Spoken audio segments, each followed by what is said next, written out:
तो आदाब, नमस्कार, गुड इवनिंग, सत श्री अकाल। एक बार फिर आप तमाम लोगों का स्वागत है क्राइम तक की कहानी के इस एपिसोड में। उम्मीद है पूरी फैमिली अच्छी होगी, अपना और अपनों का ख्याल रख रही होगी। एआई टेक्नोलॉजी जो सारी नई चीज़ें होती हैं बड़े काम की हैं, लेकिन अगर इसका गलत इस्तेमाल हो गया या गलती से गलत तरीके से इस्तेमाल हो गया तो कुछ का कुछ हो जाता है। कैसे महाराष्ट्र और मध्य प्रदेश दो राज्यों की पुलिस की वजह से एक मुर्दा जिंदा हो गया और एक जिंदा मुर्दा। ये पूरी कहानी आपको सुनाऊं उससे पहले आज पंजाब के मोहाली से एक दिल दहला देने वाली तस्वीर आई थी। एक अमेरिकी लॉजिस्टिक कंपनी के दफ्तर में एक लड़का और एक लड़की काम करते थे। कहते हैं कि करीब 3 साल पहले दोनों इसी दफ्तर में एक साथ थे और दोनों पटियाला के रहने वाले थे। साथ काम करते करते दोनों में दोस्ती हुई, फिर प्यार हुआ। लेकिन 6 महीने पहले दोनों का ब्रेकअप हो गया। लड़की का नाम डिम्पल, उम्र 28 साल, और लड़के का नाम हरजिंदर मान उर्फ हैरी, करीब 30 साल। तो जब 6 महीने पहले ब्रेकअप हुआ तो हैरी से ये बर्दाश्त नहीं हुआ। उसके दिमाग पे इसका असर कर गया। इसके बाद वो कोशिश कर रहा था कि इस रिश्ते को वापस संभाला जाए, ब्रेकअप ख़त्म हो। लेकिन अब डिम्पल अपने रास्ते पर आगे बढ़ चुकी थी, यहाँ तक कि अब घर वाले उसके लिए रिश्ता ढूंढ रहे थे। और इत्तेफाक से दोनों इसी अमेरिकी लॉजिस्टिक कंपनी में इसी दफ्तर में काम करते थे, पैकेजिंग डिपार्टमेंट में। 4 जून यानी गुरुवार, यानी कल शाम के करीब 7 बजे थे। अचानक अपनी सीट से उठता है हैरी, डिम्पल की सीट पर जाता है, कुछ बोलता है, और डिम्पल इससे पहले कि कुछ जवाब दे वो चाकू निकालता है और डिम्पल के गले पर ताबड़तोड़ हमला शुरू कर देता है। डिम्पल उससे किसी तरह से खुद को छुड़ाती हुई भागती है, उसके पीछे जाता, फिर उसे पकड़ता है और उसके गर्दन और सीने पर बेतहाशा चाकू से वार करता है। तब तक दफ्तर के कुछ कुलीग बीच में आते हैं, लेकिन हैरी उन्हें वही चाकू दिखाकर धमकाता है। सिर्फ 30 से 40 सेकंड में उसने 25 से 30 वार किए थे डिम्पल पर। इसके बाद जब डिम्पल गिर गई, हैरी को यकीन हो गया कि वो बचेगी नहीं। फिर उसी चाकू से उसने अपने ठीक वहीं जहां उसने डिम्पल को मारा था, गले और सीने पर, वही चाकू अब वो अपने सीने और गले पर मार रहा था। थोड़ी देर के बाद वो भी गिरा। फिर पुलिस आई, दोनों को अस्पताल ले जाया गया। डिम्पल की मौत हो गई। हैरी की हालत इस वक्त नाजुक है और उसी अस्पताल में।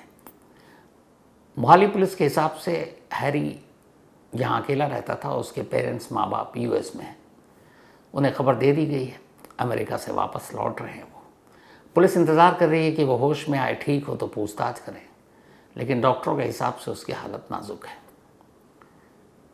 तो इश्क मोहब्बत में ऐसे कई वारदातें ऐसी हुई, और पता नहीं जो लोग प्यार का दम भरते हैं, रिश्तों का दम भरते हैं, फिर कैसे उन्हीं प्यार, उन्हीं रिश्तों को अपने हाथों से मार डालते हैं, आज तक समझ से परे की चीज़ है। तो ये अफसोसनाक, और ख़ास तौर पर वो सीसीटीवी तस्वीर तो बिल्कुल देखने लायक भी नहीं है। जब से मैंने देखा सुबह से अजीब सा हो रहा था।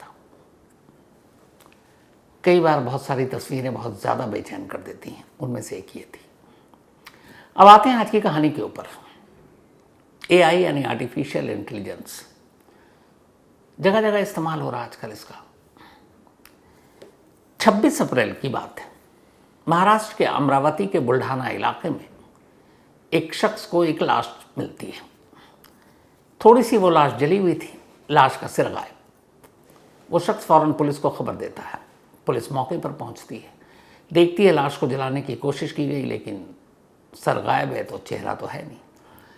पुलिस आसपास अब ढूंढती है। इत्तेफाक से उस लाश से थोड़ी दूरी पर पुलिस को एक सर मिलता है। पुलिस उस सर को देखकर समझ जाती है कि ये लाश का ही सर है। अब चेहरा भी थोड़ा सा जला हुआ, पूरी तरह से पहचान में नहीं आ रहा, लेकिन आधा चेहरा एक तरफ का ठीक ठाक बचा हुआ है। उस आधे चेहरे से पुलिस को पहचान करना कि मरने वाली कौन है, क्योंकि जो लाश थी वो एक महिला की थी। अब पुलिस के पास चारों तरफ ढूंढ लिया, ना कोई विटनेस, ना सबूत, न गवाह, क्या करे। तो फिर आला पुलिस अफसरों को ख्याल आया कि चलो इसका एआई से इसकी पूरी तस्वीर बनाते हैं, इस आधे चेहरे से, कि इसका पूरा चेहरा कैसा होगा। तो फेशियल रिकग्निशन के ज़रिए, एआई के ज़रिए, उन्होंने इस टूल के ज़रिए उस मुर्दा लड़की के पूरे चेहरे को बनाने का फैसला किया। अब एक्सपर्ट लग गए, चेहरा तैयार हो गया। पुलिस को लगा कि चलो अब इसके ज़रिए वो मकतूल यानी मुर्दे की असलियत भी पहचान लेंगे और फिर उसके ज़रिए कातिल तक भी। अब पुलिस ने वो चेहरा जब बन के तैयार हो गया AI से, उसके पोस्टर छपवाए। पोस्टर छपवाने के साथ साथ ये भी कहा कि जो भी इस लाश के बारे में या कातिल के बारे में या इसकी शनाख्त के बारे में जानकारी देगा उसे 50,000 रुपये इनाम दिया जाएगा। अब ये जगह जगह पोस्टर भी छाप दिए गए। अब इसी तरफ एक दूसरी कहानी चल रही है और ये कहानी महाराष्ट्र के इसी बुल्ढाना के बॉर्डर के करीब, और वहाँ पे हुआ कि एक लड़की की गुमशुदगी की रिपोर्ट लिखाई गई थी और ये रिपोर्ट लिखाई गई 1 मई को। 24 अप्रैल को ये लाश मिली थी और 1 मई को पड़ोस के राज्य में बॉर्डर पर वहाँ एक दूसरी रिपोर्ट लिखी कि एक लड़की गायब है। अब जो मध्य प्रदेश में शिकायत लिखाई गई थी वो बुरहानपुर का इलाका था। बुरहानपुर में एक शख्स जिनका नाम बापू राव है, उन्होंने 1 मई को ये शिकायत लिखा है कि उनकी बेटी शिवानी, जिसकी उम्र करीब 22-23 साल है, वो अचानक 22 अप्रैल से गायब है। पर शिकायत उन्होंने 1 मई को लिखा। 22 अप्रैल से गायब है, 1 मई की शिकायत। इधर महाराष्ट्र में 24 अप्रैल को वो लाश मिली है, मतलब इस लड़की की, शिवानी की गुमशुदगी के 2 दिन बाद। अब इत्तेफाक से जब बॉर्डर के नज़दीकी के जो एरिया थाने होते हैं तो ये पुलिसिंग में है कि आपस में एक दूसरे को, और वो फिर आजकल नेशनल डेटा भी है, गुमशुदगी के रिकॉर्ड या रिपोर्ट शेयर करते हैं एक दूसरे पुलिस से। तो अब इधर AI से तस्वीर बन चुकी, पुलिस ढूंढ रही है, इन्वेस्टिगेशन में लगी है। उधर मध्य प्रदेश के बुरहानपुर से एक लड़की की गुमशुदगी की रिपोर्ट डेटा बैंक में महाराष्ट्र पुलिस को नज़र आता है। अब जब पुलिस देखती है तो उसमें शिवानी की भी तस्वीर थी गुमशुदगी की, घर वालों ने दिए होंगे। अब शिवानी की एज, शिवानी का हुलिया और सबसे इम्पोर्टेंट डेट, 24 अप्रैल को सिरकटी लाश मिली थी और 22 अप्रैल को शिवानी गायब हुई थी। गुमशुदगी की रिपोर्ट 1 मई को लिखाई थी। घर वालों ने पूछा गया तो घर वालों ने कहा, वो सब गरीब लोग, उन्होंने कहा कि और हमने पहले उसे ढूंढा, फिर हमें ये भी पता था कि एक लड़के से उसका इश्क है, तो हमें ये भी लगा कि शायद वो उसके साथ भाग गई है, लेकिन अब हमें डर लग रहा है कि कहीं उसे कुछ हो ना गया हो, इसलिए हम पुलिस के पास आए। तो ये सारी इन्फॉर्मेशन थी। अब अमरावती पुलिस ने जैसे ही इस इन्फॉर्मेशन पर नज़र पड़ी उनकी, देखा और AI की तस्वीर उनके सामने, शिवानी की भी तस्वीर सामने, अमरावती पुलिस को लगा केस सुलझ गया। ये जो सिर कटी लाश मिली है, थोड़ी सी जली हुई, आधा चेहरा जिसका जला हुआ, ये कोई और नहीं, शिवानी है। इधर अमरावती पुलिस ने एक और काम किया, उसने लाश बरामद की, तस्वीर खींच ली, DNA का सैंपल भी नहीं लिया, लाश का अंतिम संस्कार करवा दिया। अब अंतिम संस्कार करवा दिया, उसके बाद इस गुमशुदगी पे नज़र पड़ी। महाराष्ट्र की पुलिस पहुंची मध्य प्रदेश और बुरहानपुर में पहुंची उस थाने में जिस थाने में शिवानी की गुमशुदगी की रिपोर्ट लिखाई गई थी। वहां जाकर पूरी रिपोर्ट देखी, पिता और भाई को बुलाया। अब जो पिता बापूराव और भाई अजय, ये दोनों थाने आए। अब MP के एक पुलिस स्टेशन में, महाराष्ट्र के एक पुलिस स्टेशन बैठकर बाप बेटे से पूछताछ कर रही है और कह रही है, आपकी बेटी 22 अप्रैल को गायब हुई, आपने 1 मई को रिपोर्ट लिखाई, ये सब क्यों किया? पिता और बेटे ने वही बताया कि हमें लगा वो अपने एक दोस्त के साथ भाग गई है, शायद शादी वादी कर ले, लेकिन अब हमें डर लग रहा है कि उसके साथ कुछ हो ना गया हो। लेकिन ये सारी चीज़ जो हुई, उसके बाद पुलिस ने गांव के कुछ लोगों से भी पूछताछ की। तो अब ये इलाके में ऐसा भी था कि ऑनर किलिंग, जिसे आजकल हॉरर किलिंग कहते हैं, मतलब एक बिरादरी में या फिर माँ बाप की मर्ज़ी के ख़िलाफ़ अगर कोई शादी कर ले तो ऑनर किलिंग हो जाती है। माँ बाप खुद अपने बच्चों को खुद मार देते हैं अपने हाथों से। तो महाराष्ट्र पुलिस को लगा नहीं, ये तो ऑनर किलिंग का मामला है। AI की तस्वीर देखकर वो पहचान गए। अब उस तस्वीर को उन्होंने घर वालों को भी नहीं दिखाया और ये था कि ये शिवानी है। इसके बाद पुलिस शिवानी के बाप और भाई को शिवानी के मर्डर के इल्ज़ाम में गिरफ्तार कर लेती है। गिरफ्तार करके अमरावती लाती, क्योंकि लाश अमरावती में मिली थी। अमरावती लाने के बाद अब पुलिस एक केस बनाती है, FIR दर्ज करती है कि शिवानी को उसके ही बाप और भाई ने इसलिए मार डाला क्योंकि वो किसी और से प्यार करती थी। बाप और भाई को ये बर्दाश्त नहीं था और ये एक ऑनर किलिंग या हॉरर किलिंग का केस है। बाकायदा केस बना, पुलिस कस्टडी ली कोर्ट से दोनों को, पुलिस कस्टडी ख़त्म हुई, फिर दोनों को जेल भेज दिया। अब दोनों जुडिशल कस्टडी में जेल पहुंच गए, केस ख़त्म। इसके बाद मुकदमा चलेगा, चार्जशीट दाखिल होगी, सब चलता रहेगा। लेकिन फिर अचानक होता यह है कि दोनों बाप और बेटे जेल में हैं और इधर 22 दिन के बाद शिवानी लौट आती है अपने गांव। वो शिवानी जिसे महाराष्ट्र पुलिस ने मुर्दा डिक्लेयर कर दिया है, जिसकी बाकायदा एआई से तस्वीर बनाई गई और कहा गया कि यही शिवानी है जिसकी सिरकटी लाश मिली थी, चेहरा हूबहू मैच कर रहा है, और उसी के कत्ल के इल्ज़ाम में उसी के बाप और भाई को अंदर कर दिया और वो जेल में। वो शिवानी भूत बनकर नहीं बल्कि सचमुच जिंदा वापस लौट आई अपने गांव में। अब जिस दिन शिवानी लौटी वो तारीख थी 27 मई। गायब हुई थी 22 अप्रैल को, 1 मई को रिपोर्ट लिखाई गई, 24 अप्रैल को सिरकटी लाश मिली थी। बाप और भाई को पुलिस ने 5 मई को ही गिरफ्तार कर लिया था।